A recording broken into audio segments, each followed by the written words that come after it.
Massive revelations for Act 8.3 as there's been a shift in the structure of the quest. We're going to look into this. Lag in the game is getting worse, so what does Kabam have to say about it and how do they plan to address it? Well, they've got an answer to that. How are the Titan Crystal votes going? There's a few surprises, but no surprises in other circumstances. And we are mere days away from Gladiator being revealed. Well, kinda. It's just going to be his model. It's Friday again, and here's a Deadpool head. Why is nobody helping me? No, it's not.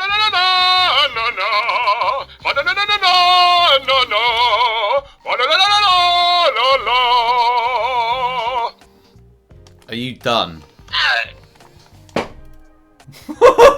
Right, we better get on with the show. Do the usual, make sure to subscribe here on YouTube, put post notifications on all. Also, follow on Twitter. There we go, under the handle at RichTheMan. That's me doing the things.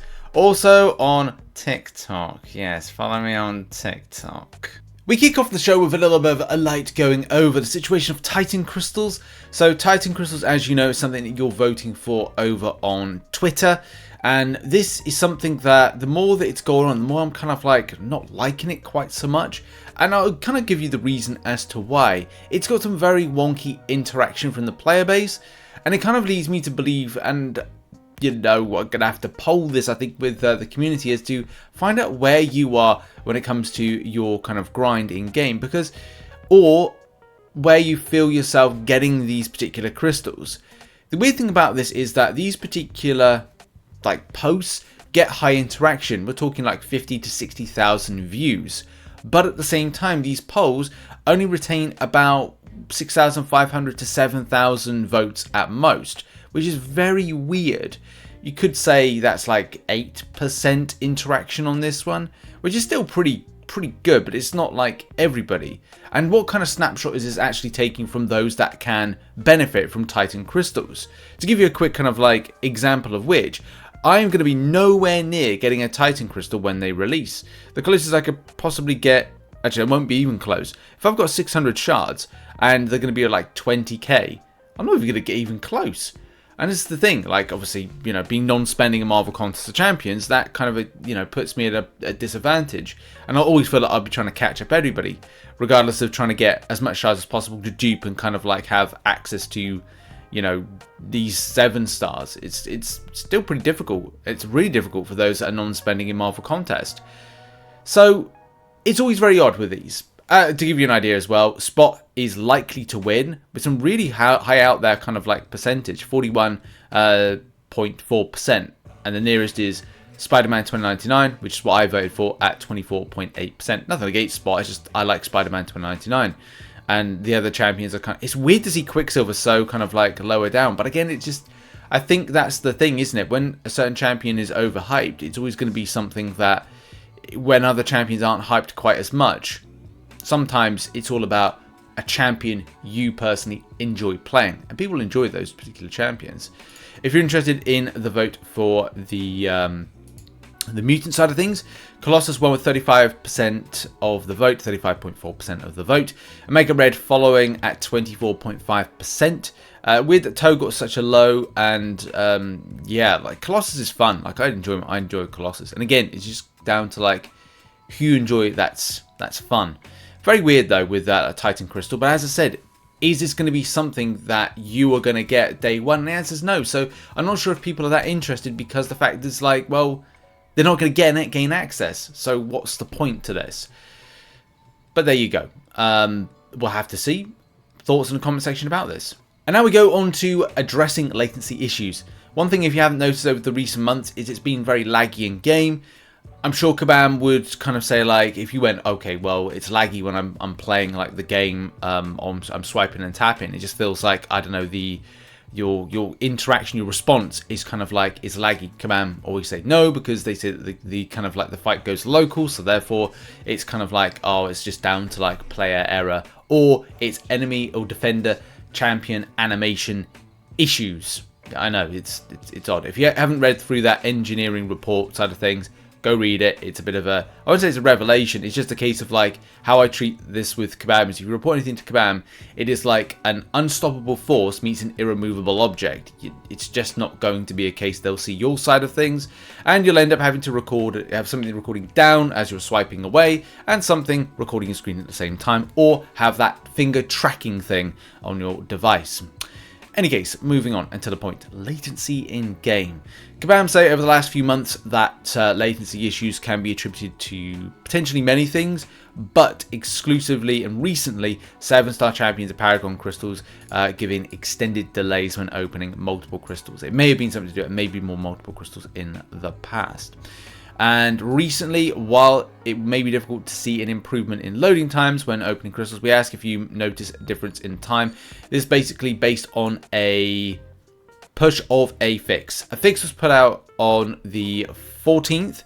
So June 14th, if you saw an improvement on June 15th, which was yesterday, then do let Kabam know. I'm just trying to think of like what I did yesterday. Unfortunately, I don't think I had enough time to play as much in game, so I don't know if I overly noticed it. Would say same things when it comes to things like inputs, battle lag, kind of still there, but that's something that it's always very difficult to get behind, or get Kabam behind the idea of going, do we have a problem with our game? Any case, if you do see an experience, then let them know. But this expands out. It's not just crystals, and it's not just Kabam saying about kind of like loading lag. What else are they looking at? Well, this is just not one issue, but many issues under one umbrella, each with different causes but similar outcomes and symptoms on the player's side. Resolving latency issues in general will be a multi-step process and will take some time to multiple fixes before we can resolve these issues altogether. It is kind of weird to note that Kabam are acknowledging this, first and foremost, but secondly to this, looking to resolve it. So I don't know. I mean, I'm going to say this is a W that they're dealing with this one, but it's kind of weird because you kind of think, well, why now? Maybe they found more available time to deal with it, and they've just been putting it under the rug. You know, you get like a load of dirt. You're like, why don't I get bothered? Shovel it underneath the rug and just put the rug over the top of it. Oh, you did the cleaning? Yeah, I did the cleaning. What did you do with all the rubbish? I don't know, just went. Good news. Hopefully, this kind of like gives some improvements to performance. In what capacity, we will have to see. Now, a quick roundup of things. All Act 8.3 as part of the beta. The beta, I think, is kind of like not confused people, but there are some certain things like revelations with it we need to kind of address with this one. Some people have mentioned about the rewards. As a lot of you know, when you go and participate in the beta, you do get rewards, which then go over to your main account. There's been some issues with how that works and kind of like resolves over.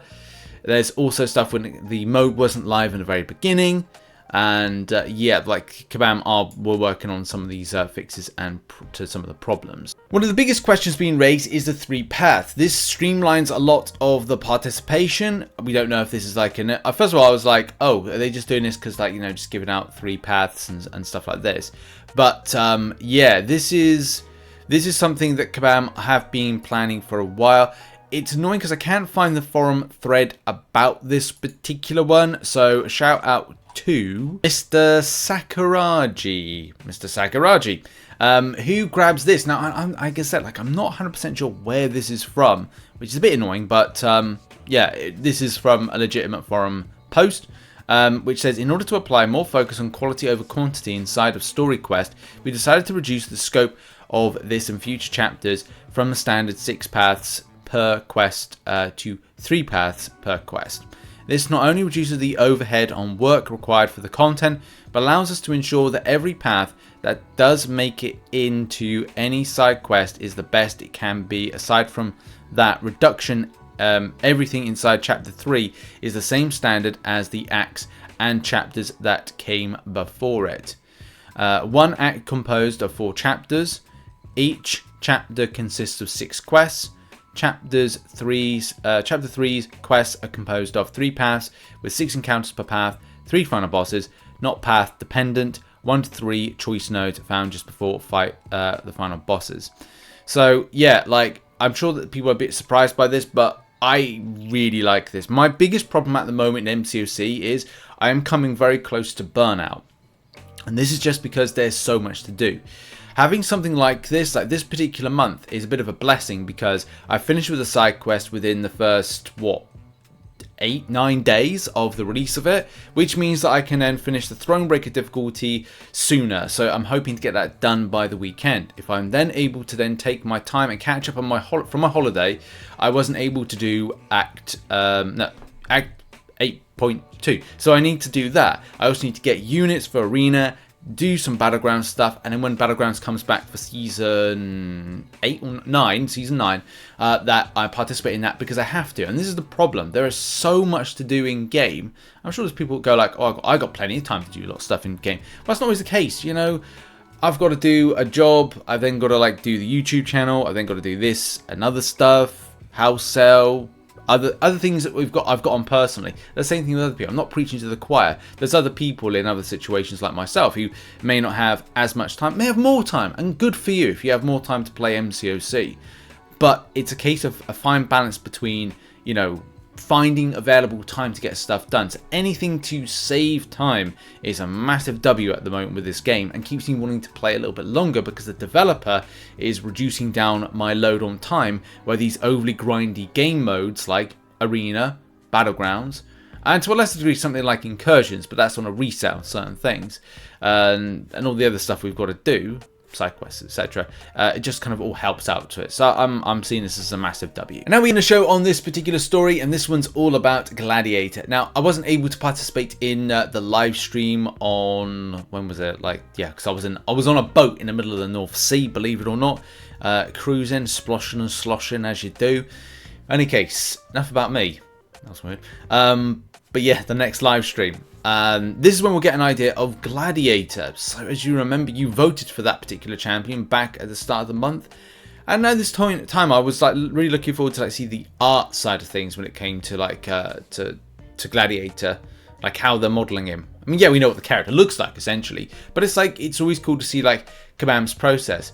As Kabam's animation art team are one of the best, really. Like, it is very, very rare that they mess up on champions' animations, look, just movements, and just the art side of things. They'll very rarely mess up. There's a few champions I'm kind of like, well, the animations are a bit lazy, but most of the time they excel.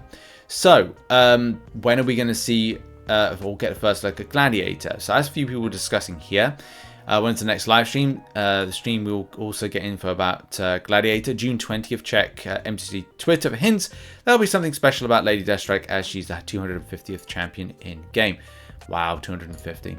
Keep in mind, so this is Command Mike saying, keep in mind we're only giving a look at his model in the next stream, which is good. Honestly, I just like these kind of behind the curtain type reveals because it's just cool. It's really cool to kind of learn more. It's still too early to talk about his abilities, but in the past, players enjoyed the behind-the-scenes look at Hercules. We did, as we got closer to his release. Since the steps to create Hercules and all other champions are very similar, we didn't want to do a whole series on it again, but thought it could be cool if give you peeks behind the scenes as we get closer to release through live streams and other content. Yeah, I mean, I disagree with what Mike's saying about the extent of, well, we've done it again. Look, I would love to have seen the same thing with Quicksilver. I would have loved to have seen the process of going like, you know, well, we had a challenge here. This character is such a kind of quintessential character. We had to kind of figure out how we were doing the movements. We looked and inspired by these particular movies, comic books or whatever. And just to see that kind of process of inspiration, understanding and execution as to how they're doing it.